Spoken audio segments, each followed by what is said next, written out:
Bonjour, bienvenue non pas à l'atelier librairie, le livre voyageur animé par Fabienne Roch et moi-même Bruno Lalonde. Nous sommes à Durham Sud, dans notre cabane au Canada. Je pensais trouver ici un livre de Jim Harrison. Je trouvais que l'endroit était tout à fait approprié pour vous parler de Jim Harrison. Alors, je suis accompagné de mon collègue, René, mon collègue libraire. Alors, René, si tu veux, on va aller voir l'étang. Alors, toujours des vidéos improvisées. Nous sommes donc à Durham Sud le 12 avril 2022. Alors, je suis là ce matin car on va engager une compagnie pour déboiser car les arbres avaient fini par, nombreux, avaient fini par enserrer la cabane. C'est parce que c'est une cabane. Alors, et on n'arrivait plus à voir les Appalaches. Mais ce que m'a expliqué de mon ami René qui arpente, est-ce que tu veux qu'on aille voir l'étang? Je suis en train de nous enregistrer, là. Ça va se retrouver sur ma chaîne YouTube. Envoyer les pins. Alors, vous disais-je, nous n'aurons plus de vue sur les Appalaches car les arbres des voisins ayant eux-mêmes pris de l'ampleur, pris de la maturité.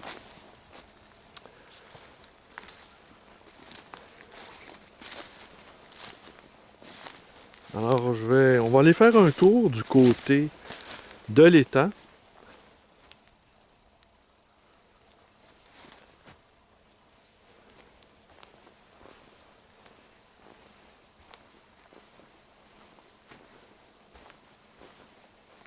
Alors, vous voyez,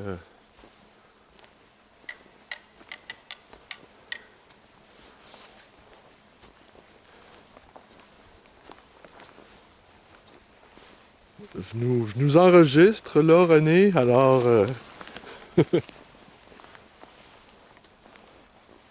comme je vous disais, je pensais vous lire un ou deux passages de Jim Harrison. Mais, semble-t-il, le livre n'est plus là. Peut-être que je l'ai rapporté à Montréal.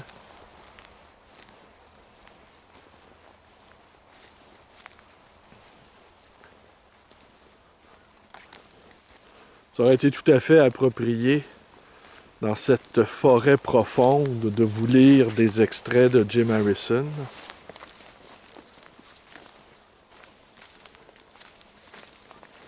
Vous voyez, ça fait changement, hein? Mais tout à l'heure, après, je vais retourner à la librairie.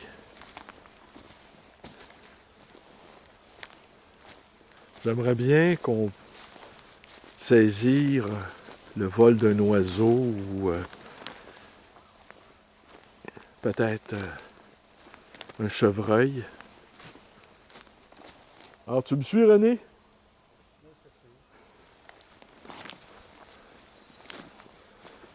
Mon ami René est d'un tempérament contemplatif également, n'est-ce pas?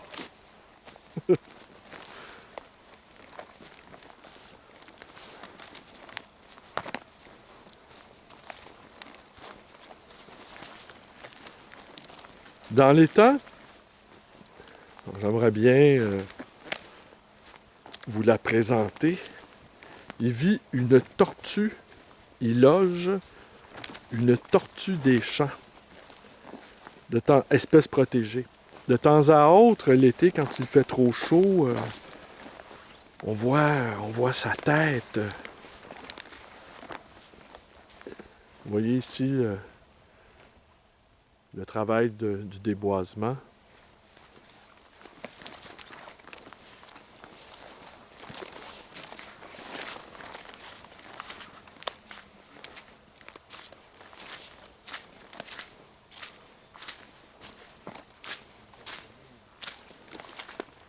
Il y a encore un peu de neige au sol. Alors voilà.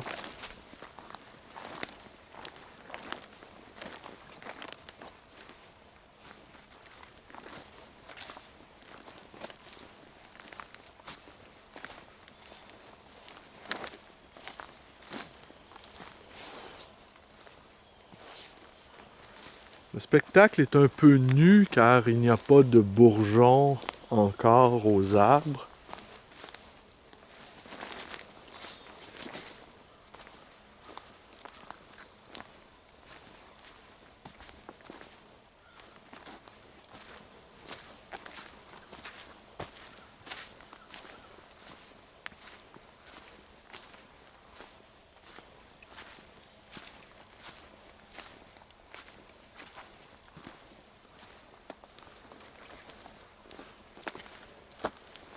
Il y a des ours aussi parfois qui viennent se promener sur le terrain.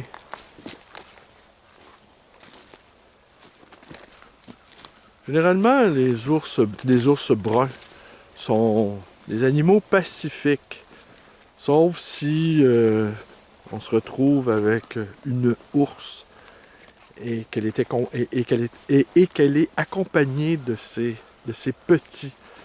Alors à ce moment-là, oui, on peut être en danger. On m'a raconté également qu'il y a quelques années, on y a vu un orignal. Et l'aire territoriale d'un orignal, c'est de 500 km². Alors vous imaginez le vaste territoire et parfois ces immenses bêtes, pour trouver un partenaire avec lequel s'accoupler, doivent parcourir de très très très vastes étendues.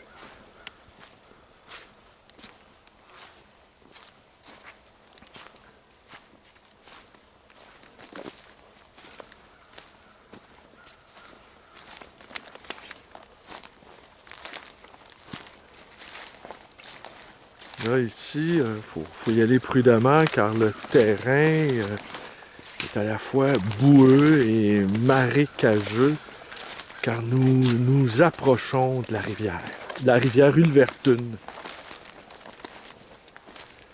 qui finit par se jeter dans la rivière Saint-François, qui est une grande rivière, assez majestueuse aussi, avec des remous impétueux. Alors, vous voyez, vous pouvez voir le sol. Il pleuvait il y a quelques minutes, mais là, le ciel tend à se dégager.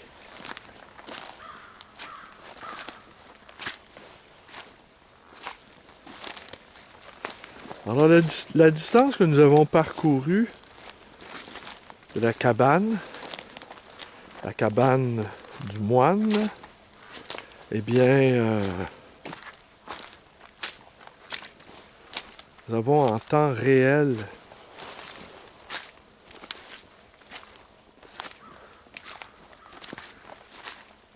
la distance qui nous sépare. Alors, je ne sais combien de minutes ça fait. Autour de 8-9 minutes, sans doute.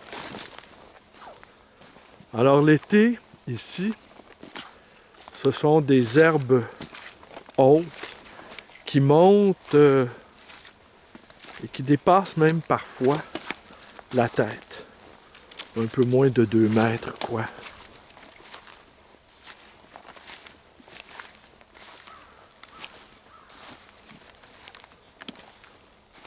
Nous approchons de la rivière qui est calme.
C'est sûr, ici, ça aurait été tout à fait approprié de vous lire un ou deux passages de Jim Harrison.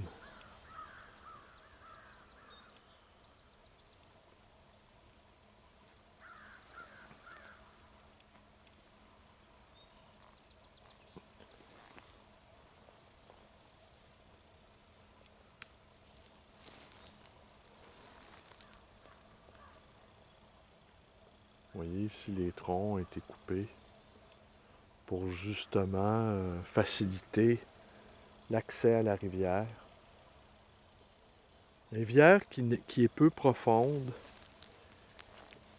et qui est peuplée de divers poissons, dont des achigans.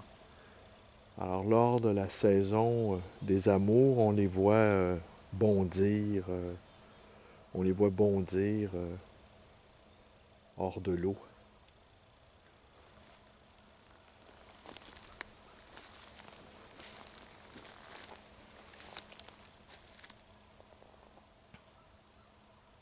Je remonte, René.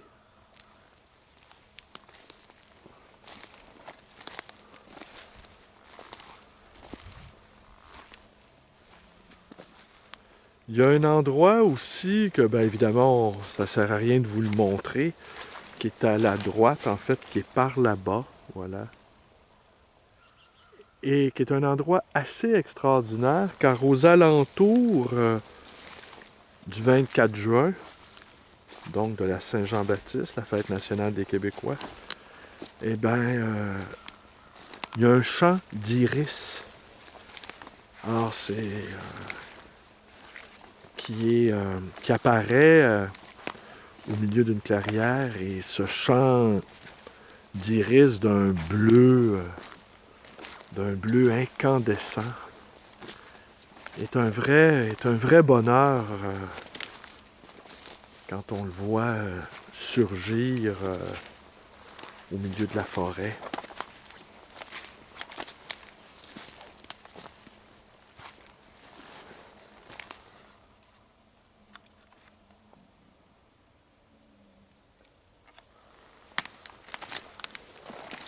Alors on refait le chemin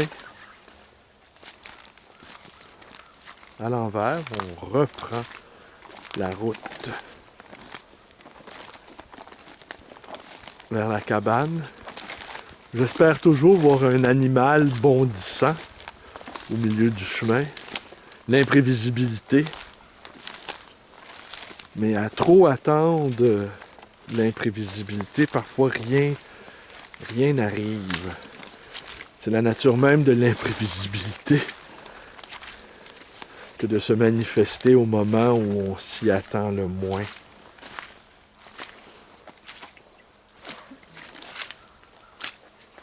Ah. Je vois des petites mésanges au loin. Les mésanges sont des oiseaux absolument pas farouches qui peuvent venir même manger dans notre main. Alors pendant quelques instants, quand on voit ces oiseaux, on a l'impression d'être, pendant quelques secondes, membre de l'ordre des franciscains. Ah, il commence à pleuvoir un peu.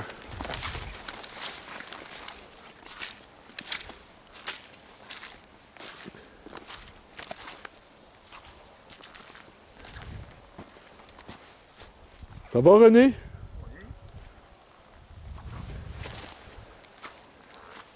C'est étonnant, hein?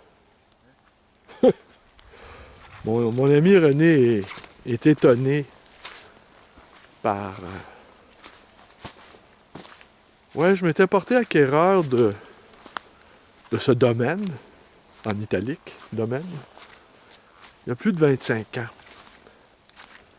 Personne n'en voulait. Et j'avais payé ça à un prix assez ridicule. Personne n'en voulait et tout le monde maintenant désire un refuge comme celui-là dans la nature. Mais il est possible que le Fils de l'homme n'ait aucun endroit où poser sa tête pour finir. Mais le sentiment de sécurité, fut-il un sentiment d'illusion, a quelque chose de réconfortant.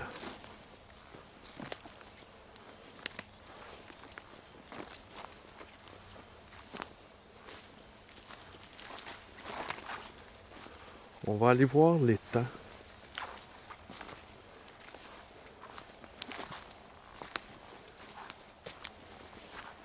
On n'est pas loin de l'étang, je pense, hein? Je pense qu'on va avoir accès à là. Donc voilà. Ici, on va retrouver l'énergie de nos ancêtres, les coureurs de bois.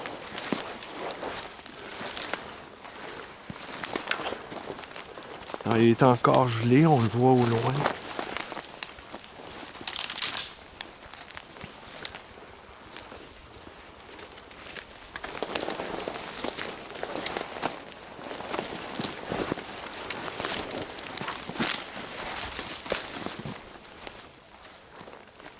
À coup sûr, on verra pas la tortue.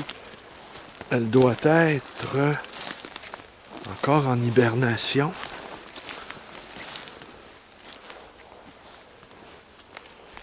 Eh ben c'est Walden, c'est l'étang de Taureau en miniaturisé.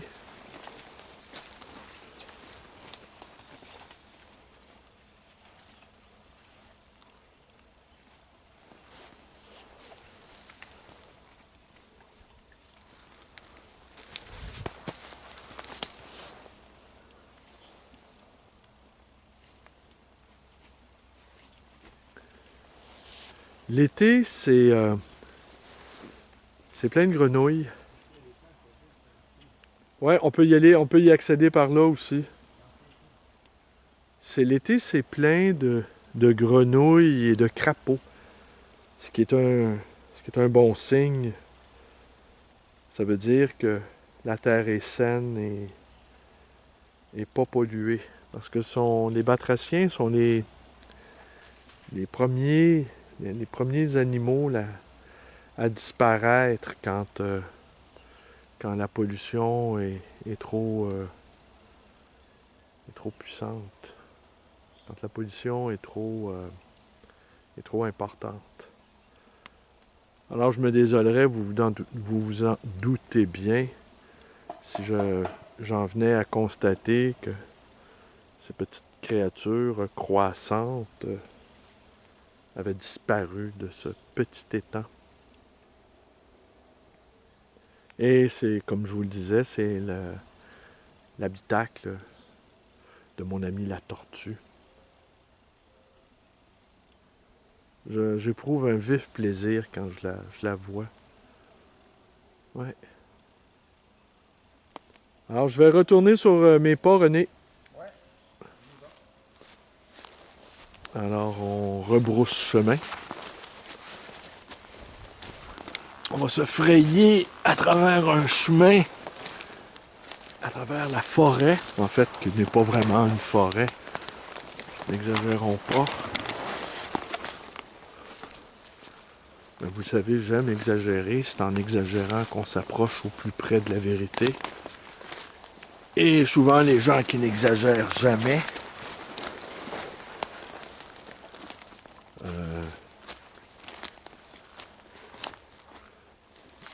Est-ce qu'il m'est déjà arrivé de me perdre dans cette forêt? Au tout début, oui, à 25 ans, ça m'arrivait de me perdre.